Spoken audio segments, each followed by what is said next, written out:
Bon les amis, on va pas se mentir, hein, je comptais faire une vidéo 2022, je me disais vas-y au top là, il faut bien commencer. J'ai presque fait une nuit blanche là, je crois que j'ai 2 heures de sommeil dans les dents là. Real Madrid qui perd contre Getafe. Je déteste les trêves hivernales quand ton équipe elle va bien, quand tout est rodé. Je déteste les matchs de l'après-midi quand c'est le Real Madrid. Benzema, il avait la même tête que moi là quand il a joué. Il sortait du lit, 2 heures avant, il était au lit le mec. Des passes ratées, des trucs ratés, un Militao qui se laisse passer dans son dos alors qu'il n'y a aucun danger. Et ça coûte cher. Ça coûte cher. Parce que Getafe, déjà qu'ils ont fait une compo, c'est plus un bus. C'est. Comment ça s'appelle la limousine des bus? Genre un truc hyper long mais en bus. Tu savais très bien quel était le projet de jeu, mais si tu leur offres un but, tu leur donnes cette opportunité de mener un 0, là t'es plus face à un bus. T'es face à. Voilà, t'es face à 30 bus. C'est mort. C'est mort. Et puis tu mets une barre au début, truc. Par contre, s'il y a bien une chose qui m'a énervé dans ce match, alors le Real n'a pas été propre, mais par contre, je suis désolé, Getafe, une addition de fautes, l'arbitre, il n'a pas eu la psychologie nécessaire face à des équipes comme ça. Tu sais, les équipes, quand tu cours dans ton dos, ils te tirent comme ça, mais l'arbitre, il met pas un jaune parce que l'action, elle a continué. Vous voyez ce genre d'équipe? Dans la zone, le mec, il te tire hein, comme ça le maillot. Mais si tu tombes pas, tranquille. Donc simulez. S'il y a des footballeurs qui m'entendent ou des jeunes, vous êtes dans la zone. Il y a un mec qui vous fait une faute parce qu'il vous tire le maillot. Tombez. Ne restez pas debout. Parce que si vous restez debout, l'arbitre il va se dire ouais bon, ça m'arrange. Ça m'arrange, je prends pas de décision moi. Comme ça, je ne pénalise rien. Alors oui, peut-être que, mais au moins, voilà, t'es resté debout. Tombez, montrez que votre action, vous ne pouvez pas la jouer. Pour Suarez, c'est penalty, ça. Et ça, en fait, c'est ce qui m'a énervé. Voilà, vraiment ça. Ça, et la psychologie de ne pas avertir vite Getafe. Tu sais qu'ils sont dès le début du match, ils rentrent, ils te font des tacles de barjo. Tu cours, ils te tirent dans le dos. Truc, Alena, il a fait 77 fautes. Tu le laisses, bah forcément. Le mec, il sait qu'à un moment donné, il va avoir son jaune. Il se dit, plus tard c'est, mieux c'est. C'est du Casemiro. Casemiro aussi, c'est sa psychologie parfois. Bref, à part Modric, dès le début, a été au niveau, hein, parce que bon... Après, c'est normal, hein, du Marcelo... Hazard et compagnie, tu les fais rentrer, tu dois faire des choses. Beaucoup vont dire « Oh, mais on a bien aimé et tout. » Oui, mais t'es pas confronté.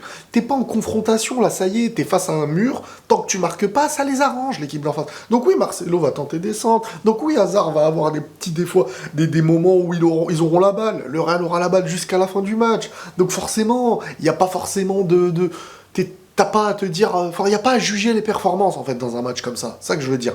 C'est que tu donnes un but et ensuite, t'es confronté à un bus du début à la fin. Et voilà. Et une équipe qui joue la Copa América. C'est la Copa América, là, que j'ai vu. T'as le ballon dans leur camp, c'est faute. Tu peux pas te retourner et tout ça. Benzema, pour moi... Enfin, je sais pas si c'est le fait que ça a été en après-midi... Je sais pas si c'est les joueurs qui... Tu leur as laissé une semaine de repos, ils se sont goinfrés, les fêtes et tout ça, je sais pas. Mais en tout cas, tu commences la saison de la pire des manières. Au niveau de la confiance, au niveau de l'équilibre qui a été instauré, au niveau des points, parce que tu pouvais prendre psychologiquement une avance sur cette Liga, et vraiment, ça y est, après tout serait bénéf. Bah là, ça y est, les 2 matchs que tu avais en avance face à Séville, si Séville gagne ces 2 matchs, pour te rattraper, ils seront qu'à 2 points de toi. Voilà, les points, tu les perds contre Cadiz, tu les perds contre Getafe. Tu bats l'Atlético, tu bats le Barça, voilà. T'as battu l'Atlético, t'as battu le truc, tu fais match nul contre Cadiz et tu perds contre Getafe. C'est à peu près la même chose. Vous voyez la gravité de perdre des points en Liga. Mais par contre, là, on va commencer à faire une propagande de Super League. Et je m'en fiche qu'on vienne me dire, mais les petites équipes et tout. Les petites équipes, moi, on va les laisser jouer avec les petites équipes s'il faut maintenant.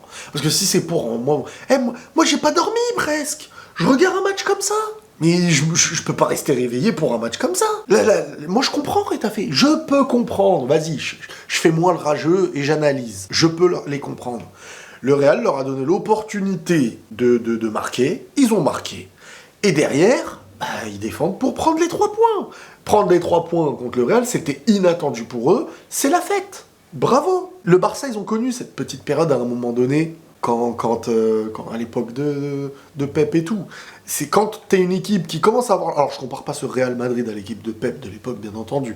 Mais je veux dire, ça y est, le point faible, on le connaît. C'est défense très très basse. Et double rideau, et voilà. Et on surnombre dans la zone. Je vais pas dire que c'est la facilité, mais c'est bon, le truc où t'as le plus de chances de ne pas perdre de pas perdre le match. Cadiz l'a fait, ça a fonctionné. Retafe l'a fait, ça a fonctionné. On n'a pas vu le Real autant en difficulté, à part contre Sheriff où rien ne passait. Voilà, si tu marques pas en premier contre ces équipes-là, t'es confronté à ça. Et vous pensez quoi? Les coachs qui vont jouer le Real, là, vous pensez qu'ils vont se libérer, là? Ils vont se dire, non, la philosophie, mais rien du tout. Ils vont se dire, les gars, c'est très simple. Regardez, quels sont les points faibles du Real? On va pas se laisser... on va pas leur laisser d'espace. Quels ont été les matchs qu'ils ont perdus? Quels ont été les matchs nuls? Oh là là, bon, allez, on signe tous pour ça. C'est bon. Oh là là, ça va être dégueulasse si tu marques pas en premier maintenant contre les petites équipes en Ligue 1. Je vous le dis tout de suite. Hein. Bref, affreux. Tu te mets en difficulté psychologiquement, tu redescends de ton nuage. C'est fini les 15 matchs sans défaite. Boum, défaite contre Retafe. En plus, c'est sur une boulette défensive. Ça perd en confiance dans ta défense. Ça perd en confiance dans ta supériorité psychologique. C'est un début catastrophique à mes yeux parce que même Benzema et tout, ils étaient dégueulasses, je trouve, dans le jeu. Ils ont des passes simples ratées et tout. Mais c'était la frustration. Et l'absence de Vinicius, bah on me dira, elle a été perçue, oui, non, oui, forcément. Forcément, mais bon, c'est pas ça qui fait changer le match. C'est que tu leur donnes un but. Je suis désolé. Ça coûte cher, hein. Ça coûte très très cher face à une équipe qui va défendre déjà de base à 0-0. Si tu leur donnes un but, frustration d'aller en mettre un pour égaliser, frustration d'aller mettre deux pour gagner. Qu'est-ce que tu veux faire? C'est finito. Donc là, la complication, là c'est chaud. Là, je vous le dis. Hein. Bon, moi je vais faire ma sieste, hein, parce que bon, j'aurais dû dormir plus tôt. Là, c'est l'heure de la sieste. Dégoûté. Ça commence très très mal. On verra comment ils vont rebondir ou pas. Bref. Prenez tous soin de vous, les amis, et la paix sur vous.